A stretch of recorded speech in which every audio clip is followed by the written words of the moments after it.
మరి విఘ్నేశ్వరుడు పార్వతీదేవి యొక్క కుమారుడు కనుక శ్రీ మహావిష్ణువుకి మేనల్లుడు అవుతాడు. మేనమామల ముద్దు మేలైన ముద్దు. ఓసారి ఎందుకో వైకుంఠానికి తీసుకెళ్లాడు. మేనల్లుడు కదూ, సంతోషంగా తీసుకెళ్లి అక్కడ సుదర్శన చక్రం పెట్టుకున్నాడు.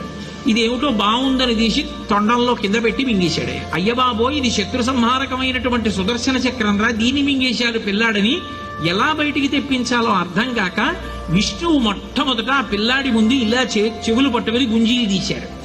గుంజీలు తీస్తే మామయ్య అదేమిటి అంత విచిత్రంగా కిందకి మీదకి ఊగుతున్నామని పడి పకపకా నవ్వాడు. ఆ నవ్వడంలో పొలమారి లోపల ఉన్న సుదర్శన చక్రాన్ని పైకి కక్కాడు. పైకి కక్కడానికి విష్ణువుకి సాధనంగా ఆనాడు గుంజీలు తీశాడు కనుక ఎవరు గుంజీలు తీస్తారో వాళ్ళని చూసి సంతోషించి అనుగ్రహిస్తూ ఉంటాడు. ఇప్పటికీ మీరు పాండిచేరి వెడితే పాండిచేరి రోడ్డు అంతా కూడా గుంజీలు తీస్తూనే కనపడతారు మీకు. విఘ్నేశ్వరుడి యొక్క పూజ అంత తేలి.